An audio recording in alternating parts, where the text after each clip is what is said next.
April is Sexual Assault Awareness Month, and here in Boston, the issue is getting an unusual amount of attention. Tomorrow, the Boston City Council holds a hearing to investigate how local colleges and universities respond to sex assault allegations. According to counselors Felix Arroyo and Ayanna Presley, 1 in 5 undergraduate women nationwide experience an attempted or completed sexual assault while in college, and less than 5% of those incidents are actually reported to law enforcement.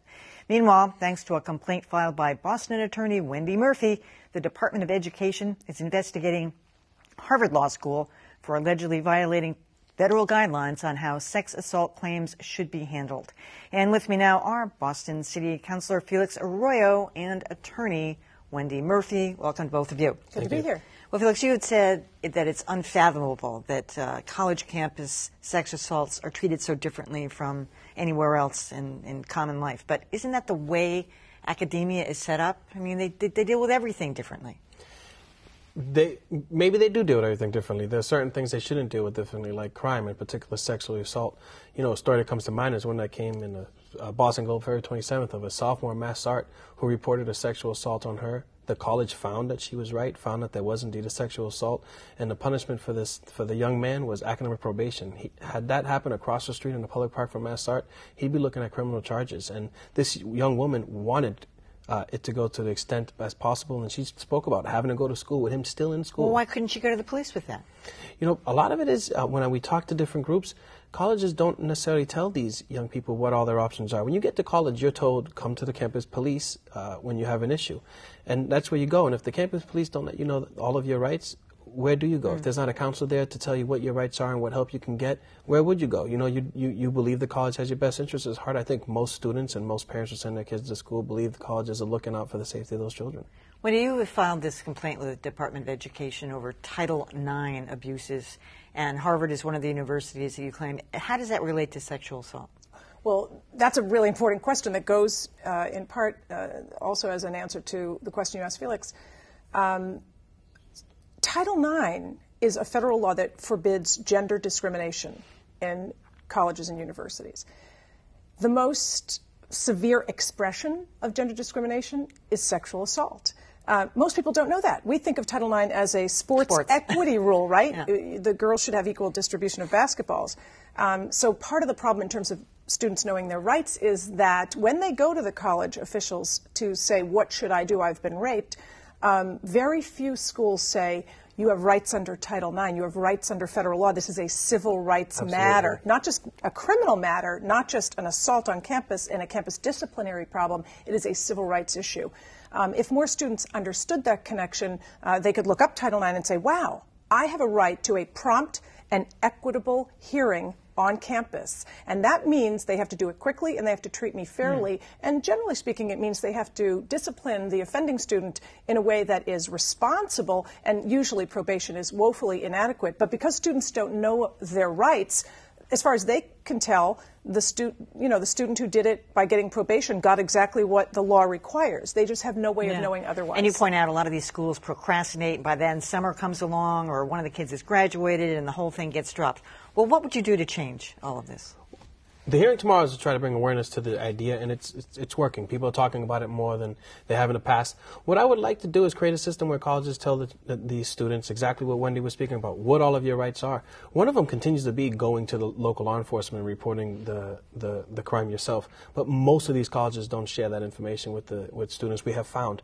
The next piece is really what we're trying to do is work to have these college administrators understand that there seems to be a sense that they're not interested in high numbers of reports of rape for obvious reasons, but doesn't mean it's not happening. I hate to be the one who's totally politically incorrect on this, but I'm going to go right for it, Wendy. All right? I'm going right for it. A lot of these incidents, shall we just put this delicately, involve alcohol. Yeah. And the kids get into these situations, and now not only are they co-ed dorms, there are co-ed rooms.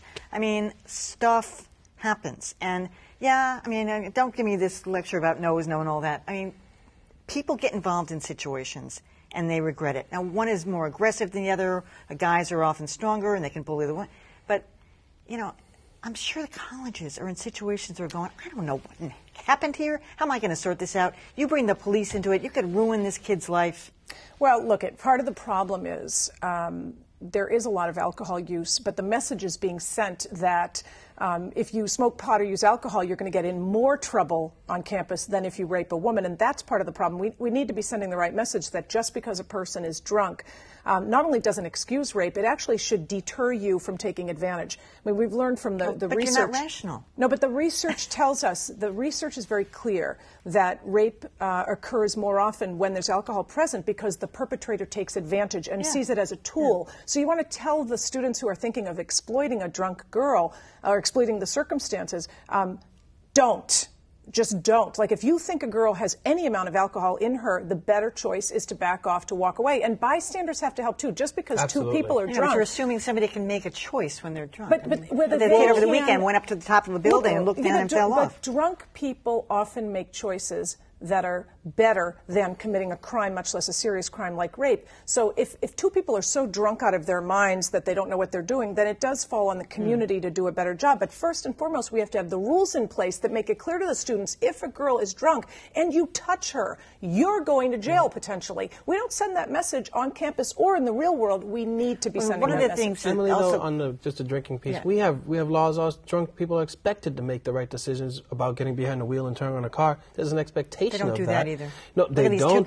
These kids in Somerville over the weekend. They don't, but as a society we expect it, and we prosecute it when we see it and when we find it. And it's the same expectation when we're dealing with alcohol with women. And I would say, Emily's right. I was a young man in college, and I definitely knew men who believed that if the woman was drunk, that it was, for them, that was a fair game. And it was not fair game. It is inappropriate. What about the and these are not drunk men. And you have to be able to consent with knowing, intelligent, and voluntary capacity. Knowing, intelligent, and voluntary capacity. If you don't have those things, you can't consent as a matter of law. But some women, if they go along with it the next day, I'm just saying, they'll say, you know what, I really didn't intend to do that, I did it, and does that make it a bogus charge? I don't know. But regretted sex is not a crime, but having sex with a drunk person is for the harm doer, which could be a female. But even if you went along with it. Don't touch the drunk person, whether you take their money or hurt their body. Leave the drunk person alone is the message, and we're not getting it out there.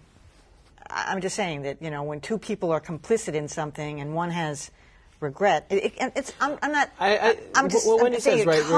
sex isn't a crime. But it should be still investigated, and you would assume that, proper investigation would lead to the correct results.